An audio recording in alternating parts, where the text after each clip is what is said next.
Nessa edição, vamos falar também do vai e vem do Brasil na crise da Venezuela. Antes, a apresentação dos participantes inicialmente da nossa roda, começando por Murilo de Aragão, advogado e cientista político, CEO da Arco Advice. Murilo, obrigado pela disposição de participar. Boa noite para você em Brasília. Boa noite, William. Boa noite, Caio.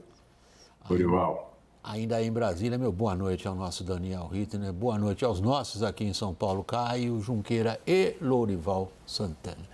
A gente começa pela Venezuela. A líder oposicionista naquele país, Maria Corina Machado, rejeitou hoje a possibilidade de uma nova eleição mencionada por Lula nesta quinta-feira. O assunto foi comentado também por vários políticos, líderes internacionais, entre eles o próprio presidente americano Joe Biden. Ele foi corrigido logo depois pela Casa Branca. Houve uma pequena confusão. A reportagem é de Luciana Amaral. A princípio, Joe Biden teria respondido positivamente à pergunta de uma jornalista sobre o apoio dele para novas eleições na Venezuela. Segundo o porta-voz do Conselho de Segurança, Biden se referia ao fato de Maduro e seus representantes não revelarem a verdade sobre as eleições. Oficialmente, os Estados Unidos reconhecem o candidato da oposição, Edmundo González, como o vencedor do pleito. Na Colômbia, o presidente Gustavo Petro disse nas redes sociais que uma solução política e pacífica na Venezuela depende de Nicolás Maduro e citou novas eleições livres. As declarações vêm após a apuração da CNN de que o assessor para assuntos internacionais do Planalto, Celso Amorim, teria levado a Lula a proposta de um segundo turno na Venezuela. Nesta quinta-feira, Amorim foi ouvido na Comissão de Relações Exteriores do Senado para dar explicações. Questionado se partiu dele a ideia de defender novas eleições, Amorim negou.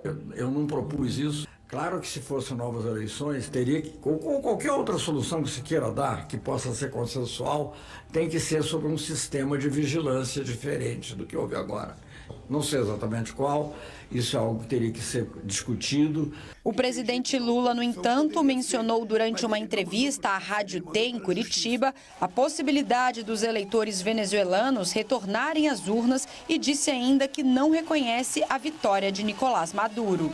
Então, se ele tiver bom senso, ele poderia tentar fazer uma conclamação ao povo da Venezuela, quem sabe até convocar uma nova eleições, estabelecer um critério de participação de todos os candidatos. Então o senhor não reconhece que o Maduro seja o presidente eleito do... Ainda não. Ele sabe que ele está devendo uma explicação para a sociedade brasileira e para o mundo. Mais de 2 semanas após as eleições, o Comitê Nacional Eleitoral da Venezuela, que declarou a vitória de Maduro, ainda não apresentou as atas com os resultados desagregados, como fez a oposição, com 81% de todas as atas, apontando a vitória de Edmundo González, com 67% dos votos. A líder oposicionista, Maria Corina Machado, rejeita a sugestão de mais uma votação para presidente. Se va a una segunda elección y si no le gustan los resultados que vamos, una tercera, una cuarta y una quinta, hasta que le gusten los resultados a Maduro. ¿Aceptarían eso ustedes en sus países? Que si el resultado no es satisfactorio, entonces se repite una elección. La soberanía popular se respeta y las elecciones ya ocurrieron. Daniel, depois Caio, vocês que estão próximos aí ao Palácio do Planalto, no sentido de tentar entender o que eles pensam e querem fazer, deu para... Essa é a pergunta mesmo, Daniel. Você conseguiu entender o que o Brasil quer? William, dá. A gente pode discordar, obviamente. Mas a premissa é a seguinte: é um Estado petroleiro, 25 anos de um grupo político, um regime que capturou todas as instituições na Venezuela, todas, que resiste a sair com uma transição democrática, qualquer que seja, e que tem 2.500 generais no poder, né? Diante disso, não dá para trabalhar com soluções normais como se fosse um país democrático. E não adiantará simplesmente declarar que houve uma fraude na eleição, reconhecer Edmundo González, quer dizer, isso não seria efetivo do ponto de vista brasileiro, agora somando também a Colômbia. O Brasil aposta em que, enquanto houver uma possibilidade de transição, e aí é uma grande interrogação se existe essa possibilidade, vale a pena apostar. O risco é de que caia por terra aquela grande máxima que se vê aqui em inúmeras chancelarias na América do Sul, na América Latina, de que o Itamaraty não improvisa e de que o Brasil é um líder natural. Será que depois do que a gente está vendo dá para manter essas duas afirmações? A sua pergunta é retórica, porque eu tenho um enorme prazer em responder. O Brasil improvisa uma coisa atrás da outra, não sabe o que quer e perdeu a condição de líder natural. Mas isso é a minha opinião, Caio.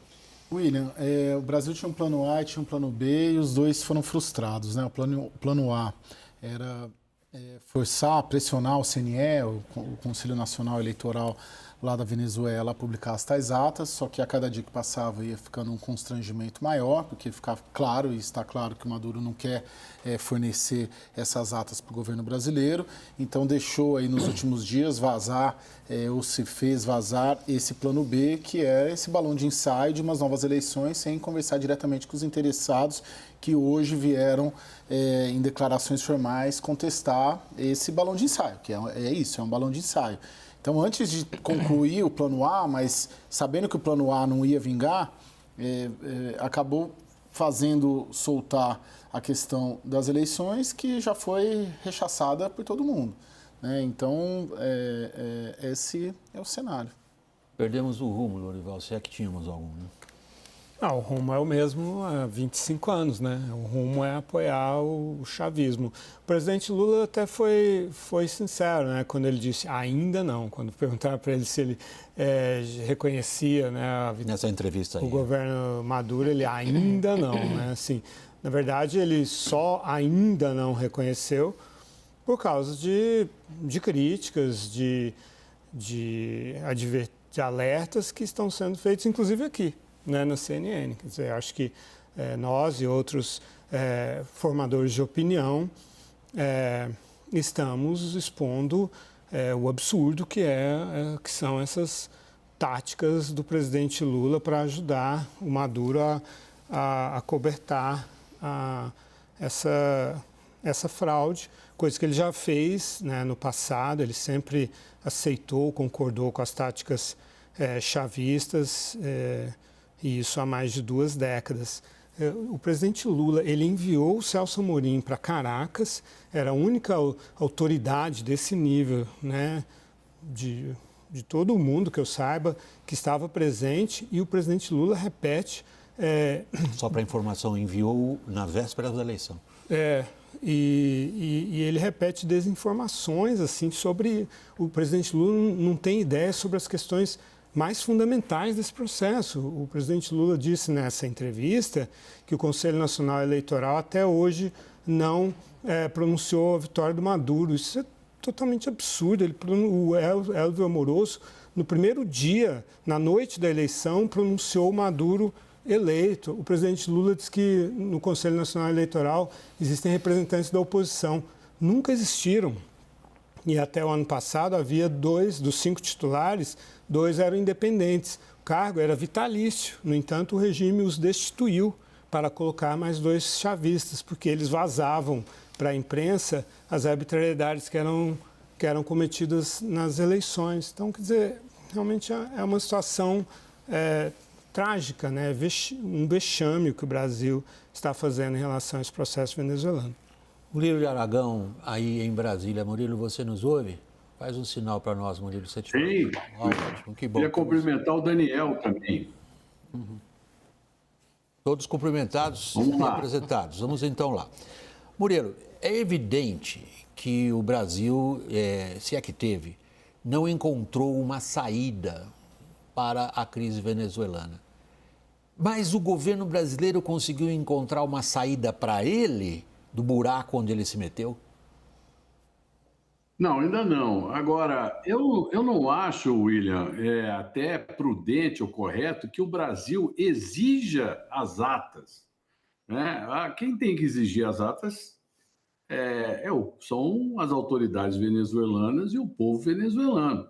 Eu não gostaria, por exemplo, que amanhã a Venezuela exigisse as atas ou os resultados das eleições do Brasil. Acho que isso fere a soberania. Agora, isso é apenas um detalhe dos tropeços que a diplomacia, não a diplomacia, mas as relações internacionais do Brasil comete em relação ao tema. Claramente, Lula é solidário ao regime chavista, mas, ao mesmo tempo, envergonhado com relação ao que acontece. Por outro lado, destacar que, em algum momento, a nossa diplomacia deste governo mostrou um pragmatismo e uma ligação aos princípios da nossa tradição diplomática ao denunciar a perseguição de bispos católicos na Nicarágua, que resultou aí no quase rompimento das relações, devolução de embaixadores de lá para cá. O que eu vejo é uma confusão, uma brutal confusão nessa história. O governo brasileiro tem que encontrar um caminho com relação a isso. Acho que ele deve efetivamente tentar contribuir para uma solução. Agora, é uma situação paradoxal, porque, por um lado, existe uma certa afeição ideológica ao que representa o chavismo e, ao mesmo tempo, uma certa intolerância, uma certa indignação com as atrapalhadas que Nicolás Maduro faz no processo eleitoral. William. Talvez, não sei, né? Estou falando com ironia, Murilo. Talvez o único que esteja sabendo que sabe que faz o que sabe é o Maduro. É ditador, estou sentado em cima disso aqui, vocês podem ficar falando quanto quiserem.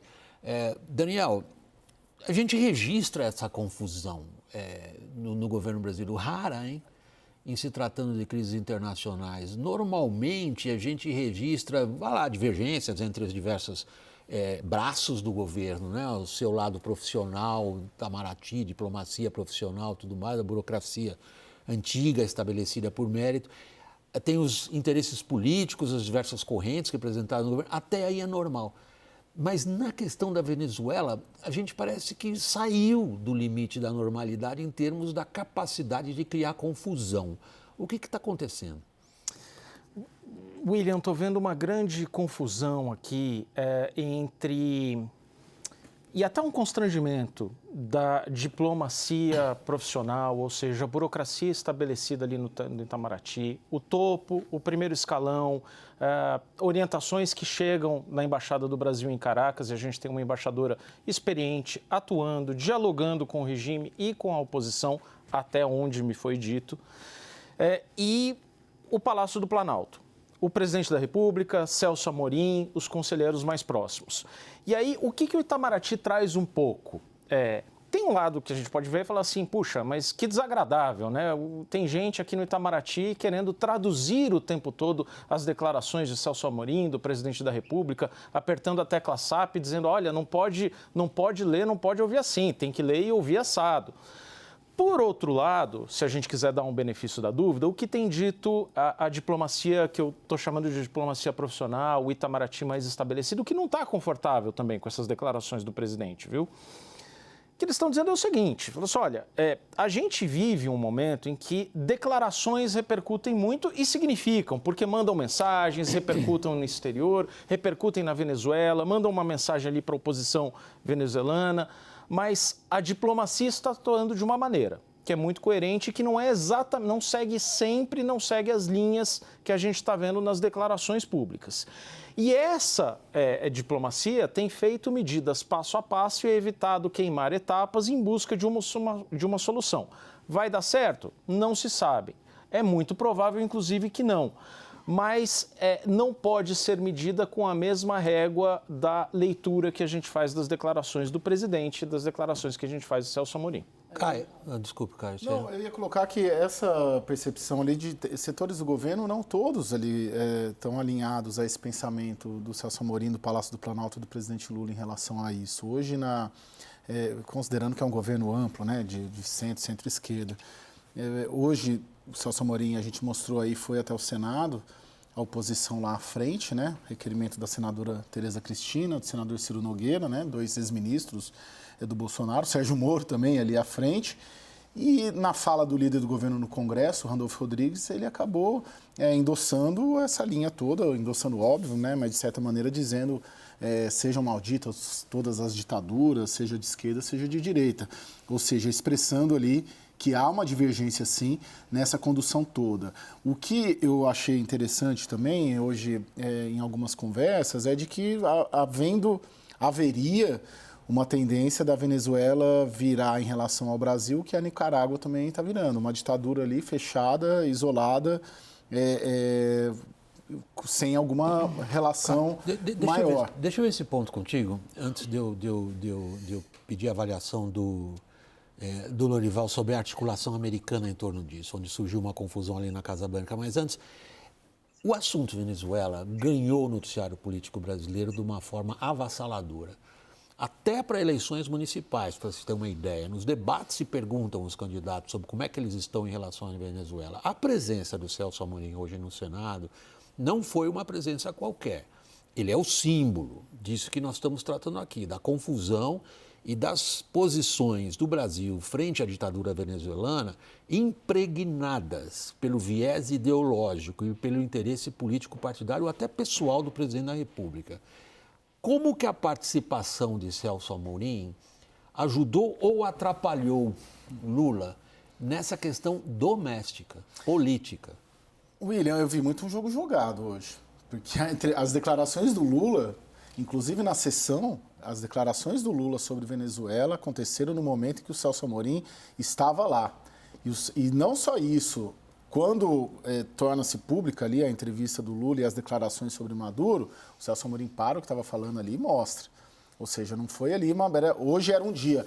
E só para lembrar, quinta-feira que vem também, porque o ministro das Relações Exteriores de Direito do Brasil, que é o Mauro Vieira, vai na mesma comissão, né?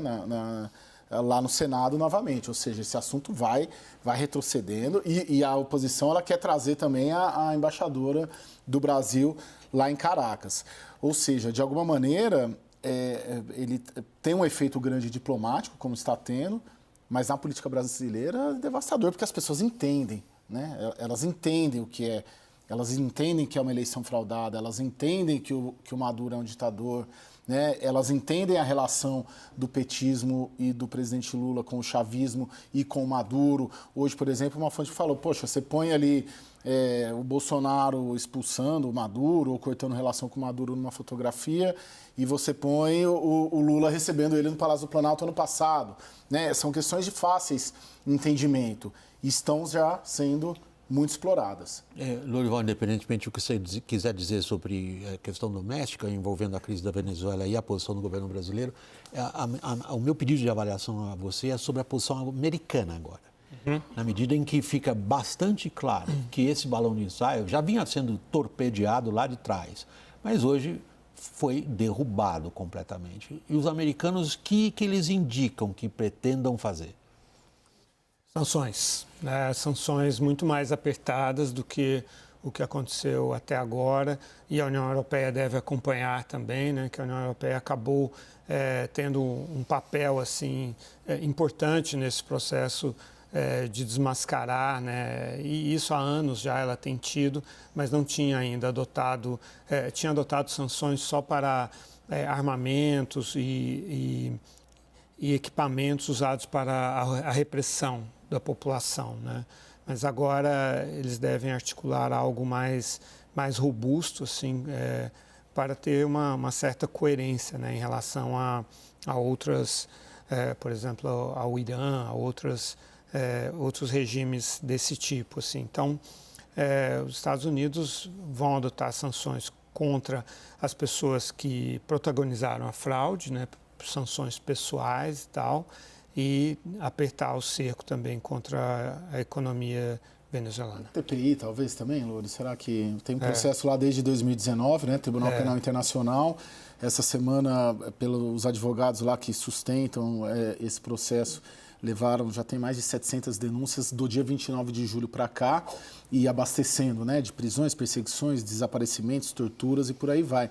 Não sei se seria uma solução, né, também, né, um meio de pressão o Tribunal Penal Internacional condenar, né, o Maduro, né, porque daí fica difícil também dele sair de lá, né. Antes da eleição, o TPI rejeitou um recurso do regime, né, que esse é em relação aos assassinatos de 2017, que é aquela eleição da Assembleia Nacional Constituinte que eu cobri lá, inclusive. Foram 126 mortos, então crimes contra a humanidade, mas agora tem tantos outros crimes, inclusive envolvendo violações de menores, né, abusos contra crianças e tal, então realmente vão vão se avolumar muito os processos contra esses protagonistas do regime. Lourival, nós vamos para o assunto política brasileira. Queria me despedir de você nesse momento, agradecendo evidentemente a sua participação aqui. Pedir um pouco de paciência ao Murilo. A gente vai depois do intervalo só para a política brasileira. Murilo, Daniel e Caio, a gente, depois do intervalo, trata da crise entre os poderes envolvendo emendas parlamentares. Até já.